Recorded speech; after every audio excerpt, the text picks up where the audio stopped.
This week, Siskel and Ebert review Tommy Lee Jones as the volatile baseball legend named Cobb. Writer Willem Dafoe enters into a turbulent marriage in Tom and Viv. And Nicolas Cage, John Lovitz, and Dana Carvey are bumbling brothers trapped in paradise.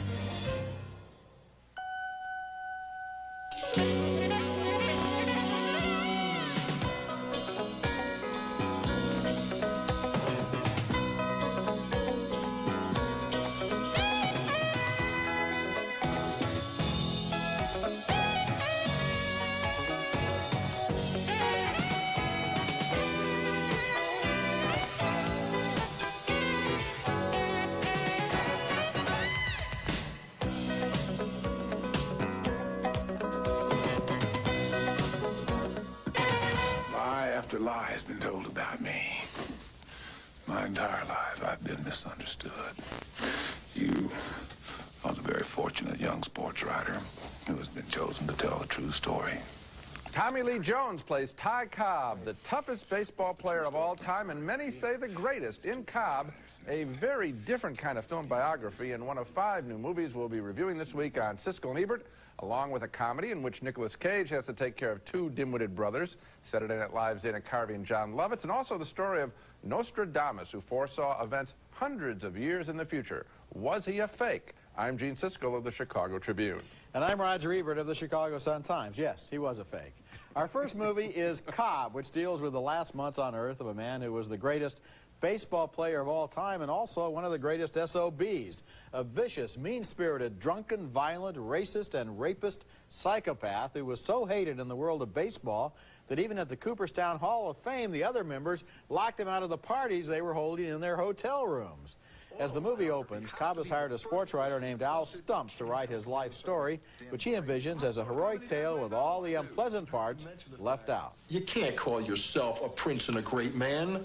That's for the world. Now, what the hell kind of damn writer you call yourself all tied up in rules and regulations? What's the point of being a writer? You can't say what you want to say. You're not treating me like a writer. You're treating me like a stenographer.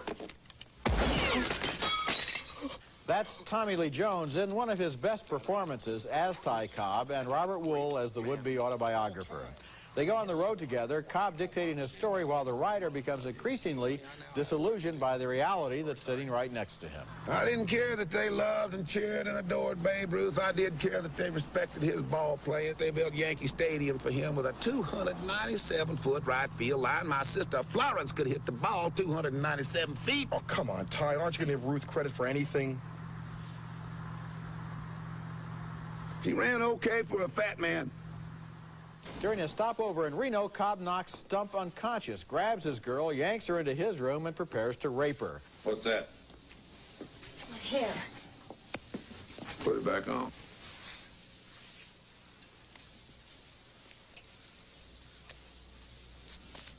That's better.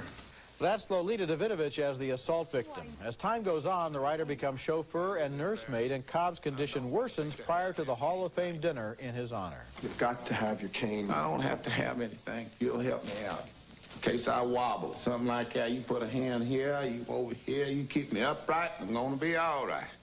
The movie's weak point is the character of the sports writer, Stump, who puts up with incredible abuse and comes back for more. It's as if the story needs the character but doesn't know where to go with him. And since Stump obviously doesn't know what to make of Ty Cobb, in the last analysis, we don't either. I admire the Jones performance in the movie and some of the craftsmanship, but Cobb never convinced me it knew why it had to be made. Gee, Roger, I think you missed the point of the picture, was that very clearly the Al Stump writer character is, and Ron Shelton in this whole project, is taking away the myth that covers the man in all sports. And with current events going on right now, I think that it's really a welcome picture. I think that it's so obvious here that we're seeing myth deconstructed right down the line. I think it's sitting right there in front of you. Stump doesn't deconstruct the myth. The last scene of the movie, he says he decided to print the lie because he needed Cobb to be a hero. Right. And the mystery that I have, and I'm sure you can answer this, Go right ahead. What has Stump seen, or what have we seen in that movie that would allow Stump to even think of Ty Cobb as a hero? The first thing is, he is enough of a writer to tell us that he lied when his original article came out in a man's magazine back in the 50s, which I read. In his original book. And he has since written the truth in a new book, yeah, but that is stuff that you know that isn't in the movie. Nothing about the new book is in the movie. But I mean, I just know this that the movie is over in 1961. The fact that you know it means nothing. No, I'm reviewing the movie. I'm not reviewing the real Al Stump.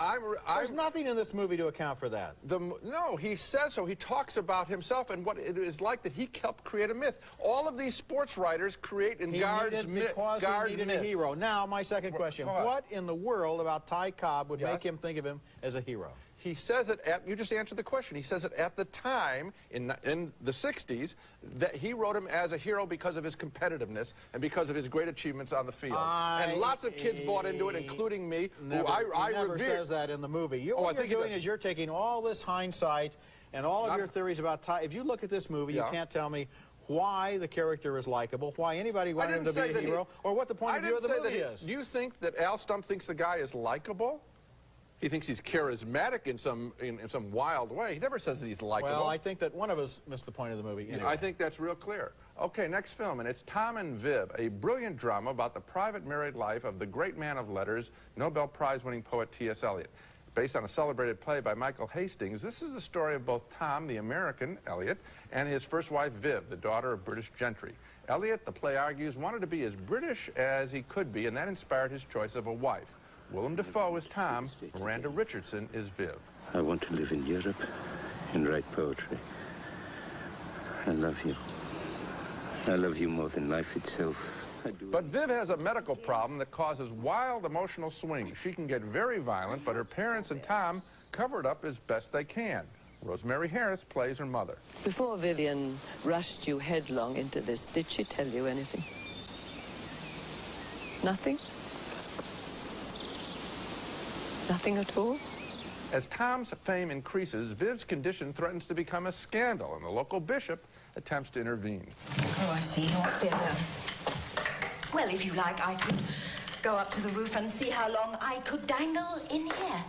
If I'm intruding in any way. At all. I believe the sale is still on at Selfridges. I thought we were working on your poems today, Tom. Pushed to the limit, Tom realizes that he must call in some doctors and at least consider institutionalizing Viv. They need to come in and ask you a few questions.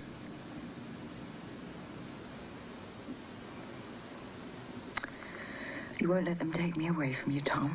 Both Willem Dafoe and Miranda Richardson are superb in this film, a drama that wants to expose the way men and women were treated differently by English society during the first half of this century. But that's just part of what makes Tom and Viv so good. I also enjoy this picture as a portrait of a marriage and a family and the way that serious behavioral problems are often overlooked, excused, and worked around to the point of being abusive to all concerned.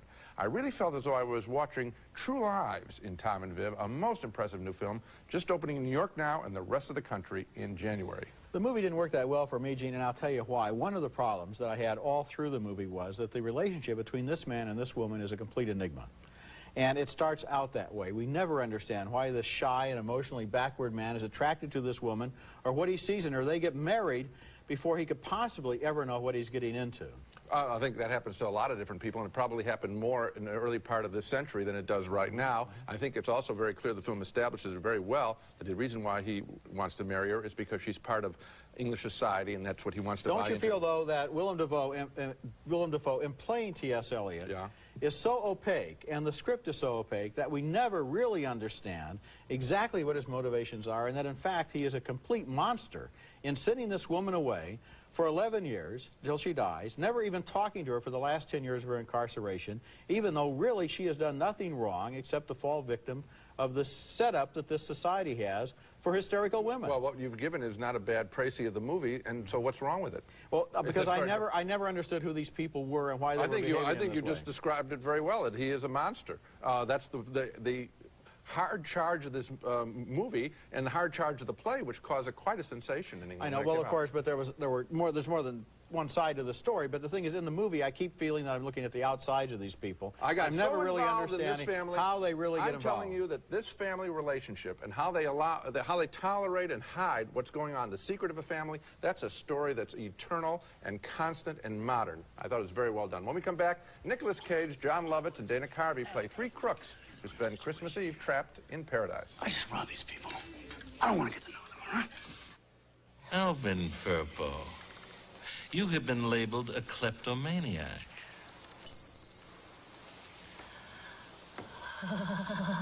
Alvin. That's John Lovitz and Dana Carvey as two brothers appearing before their parole board in Trapped in Paradise. And boy, am I glad I didn't finish my list of the year's worst films before I saw this one. It's so bad it approaches a state of total inertia. The movie occasionally seems to shake itself awake and try again, but it's about nothing and it's about nobody, and it's a comedy only in the wildest dreams of the people connected with it. When the convicts get out of prison, they're met by a third brother, played by Nicolas Cage. He has managed to go straight so far in life. Whatever it is that you want me to do, the answer's no. Does that apply to me too, Bill? No, I got no beef with you. You sure? Yes. Because I wouldn't want you to be pissed at me. No, you're fine. Really, there's no problem between us? There's starting to be. Through plot twists too boring to explain, they end up in Pennsylvania casing a potential bank for robbery. The Carvey character is a kleptomaniac who can't keep his hands off the free pens. Excuse me.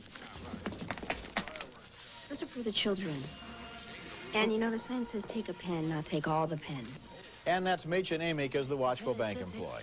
Through still more coincidences, after they rob the bank, the brothers end up as guests in the house of the kindly bank president who shames them with his family's generosity. We can't do this. These are from your wife, obviously. That's right. Yes, that's right. Now I'm giving them to you. Merry Christmas, boys. Trapped in Paradise is dead in the water right from its first scenes, with Carvey producing an obnoxious twerp accent and Lovitz able to be obnoxious even without the accent. The plot is absurd, but even worse, it's exhausted. There are times when everyone in this movie seems to want to curl up and die or go out for a sandwich, and only sheer professionalism or a paycheck keeps them plugging away at a screenplay as contrived as it is stupid. You want to see a movie about crooks in a small town who stumble into the Christmas spirit?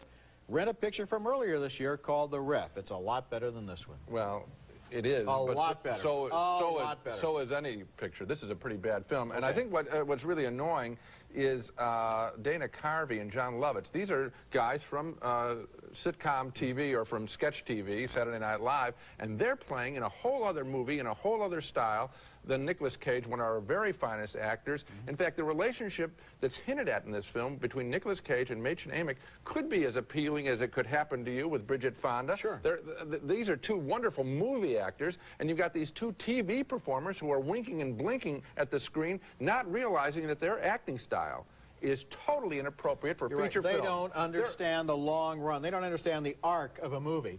If they can get through a line and it feels like a punchline, they're satisfied. And you're right about that, because in little tiny doses, like 3 words maybe, Dana Carvey's accent might be acceptable. But by the end of this movie, I mean, oh, no. Even Carvey himself probably isn't able to stand the first reel, you're ticked off at them. Okay. And that's really a nice attitude to have to a comedy, angry. Coming up next, Ladybird, Ladybird, a film that asks a tough question. Does this mother deserve to keep her children?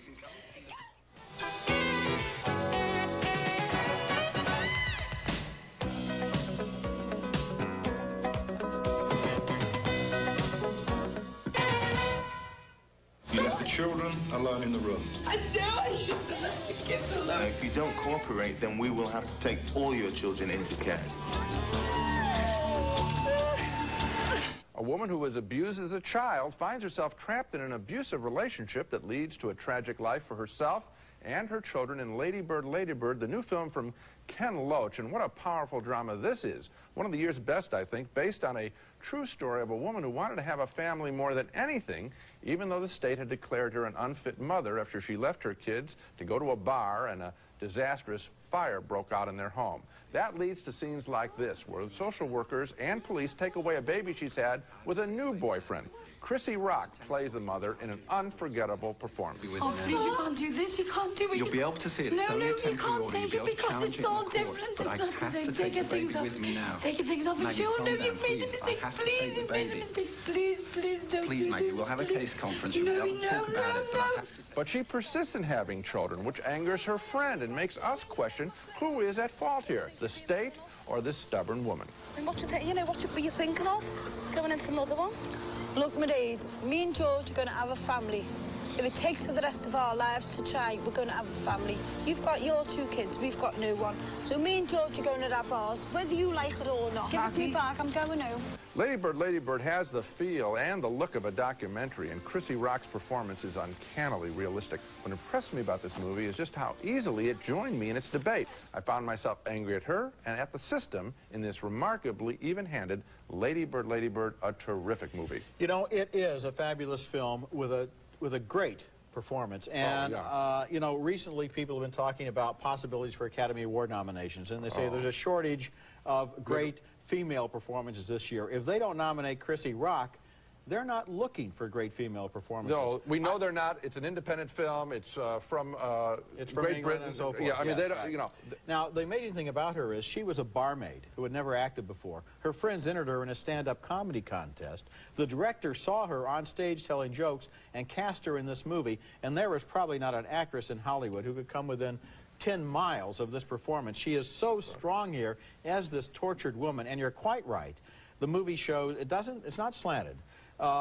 It's not slanted in the sense that everybody is wrong. The social workers are way too zealous, at one point practically taking the child right out of her womb and taking it away from her, and yet she at the same time seems to be very irresponsible too. Absolutely.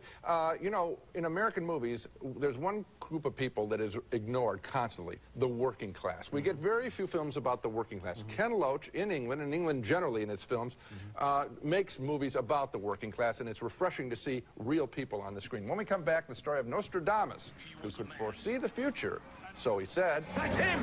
That's Nostradamus! Our next movie is named Nostradamus, and this is one of those movies so silly that with just a little more effort, it could have been made into a Monty Python sketch. It tells the story of the 16th century scientist and philosopher who also allegedly was able to foretell the future, and boy, does he ever in this movie, which comes complete with ominous prophecies of doom in the 20th century. They will come on ships, underwater, and with unbelievable speed through the air, with fire and gas and invisible vapors that will destroy everything. It must be difficult to foretell the future. Consider this scene, for example, where Catherine de Medici is just asking for trouble. Each of your sons will be king of France, but you will outlive them all.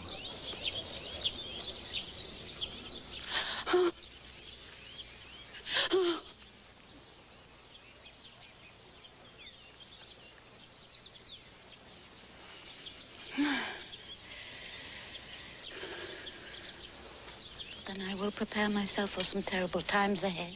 My favorite scenes in this movie come when Nostradamus looks deeply into a bowl of water and sees what looks like clips from old reruns on the Discovery Channel. What surprises me the most about Nostradamus, however, was the film's solemn and reverential tone, as if Nostradamus was a great religious leader like Jesus or Muhammad, and that if we could only heed his message, we could avoid catastrophe. Since almost everything he predicts in this movie has already happened, of course, it might be a little late for that. Yeah, I think that maybe this project was doomed right from the get-go. I mean, if you're going to show these sequences, I mean, how else are you going to show them from the way that they did? But it generates laughter, frankly. And, you know, does this film contribute to any of our knowledge of that other period of time? Maybe in terms of censorship, maybe a little bit, but that's about 10 minutes out of the whole picture. Well, it has a little information. It has some nice sets, some nice costumes, and a little information about the role of women, however, which seems suspiciously anachronistic in that the woman in the movie is liberated. Yeah, it's an inconsequential picture. Coming up next, our video pick of the week, a fine little scene performance by an actress who appeared in one of this week's movies. Siskel and Ebert's Video Pick of the Week, brought to you by Orville Redenbacher, the first and last name in popcorn. Now it's time for our video pick of the week, and I'm going to go out on a limb and predict a big career for a young actress reviewed earlier on this show. She's Mädchen Amick, the sweet bank teller in Trapped in Paradise. I wondered who she was while I was watching the movie. She was so fetching. And then when I saw her name in the credits, I remembered who she was and how enthusiastically both Roger and I greeted her first major performance in Dream Lover, my video pick of the week, a sleeping with the enemy type thriller in which Amick plays a woman who is not all she claims to be after marrying a young architect played by James Spader. It's over. Over, it's just beginning. You're not kidding. Rather quickly, Spader begins questioning Amick about her true identity. Is your real name Sissy? What? Actors either have it or they don't in close-ups, and she's got it. You feel her emotional intensity, whether her character is good in Trapped in Paradise or bad in Dream Lover, and Dream Lover is my video pick of the week. Check it out on home video. Now let's recap the movies we reviewed on this show. We split on Cobb, Ron Shelton's biography of Ty Cobb, which tries to get at the man behind the myth. We both admire the strong performance by Tommy Lee Jones, but Roger felt the point of view was missing from the portrait. I think it's really clear. Another split vote for Tom and Viv about the troubled marriage between T.S. Eliot and his wife. Roger didn't think the movie adequately explained either character. I think it's a tremendous family drama. 2 thumbs down for Trapped in Paradise, the woefully unfunny comedy that wastes the talents of Nicolas Cage and Mädchen Amick. 2 more thumbs up, way up for Ken Loach's documentary like Ladybird, Ladybird, with a brilliant performance by Chrissy Rock as a mother who wants to have another baby, but maybe she shouldn't. Academy voters, please take notice of this film. And finally, 2 thumbs down for the silly and at times laughably earnest Nostradamus. And 1 point again about Ladybird, Ladybird. It opens next week in New York and then in January around the rest of the country. Okay, that's it for this week. Next week we'll be back with reviews of more new movies, including Disclosure, starring Michael Douglas and Demi Moore, in the story of a female boss who sexually harasses her subordinate, and Drop Zone, starring Wesley Snipes as a skydiving U.S. Marshal up against computer hacker Gary Busey. That's next week, and until then, the balcony is closed. It's America's favorite jelly bean, Jelly Belly, now appearing in theaters and video stores with good taste. Jelly Belly beans, try them, you'll love them. Let Hooked on Phonics open the door to reading and discovery for someone special. This holiday season, give a gift that could change a life forever. Call 1-800-ABCDEFG. Discover the miracle, the original Bridals and Bows mane, tail, and hair shampoo, conditioner, and nail cream for beautiful, thick, healthy hair, bridals and bows. Vicks Vapor Inhaler for fast, effective relief of nasal congestion, easy to use, easy to carry, anytime, anywhere. Take a breather with Vicks Vapor Inhaler.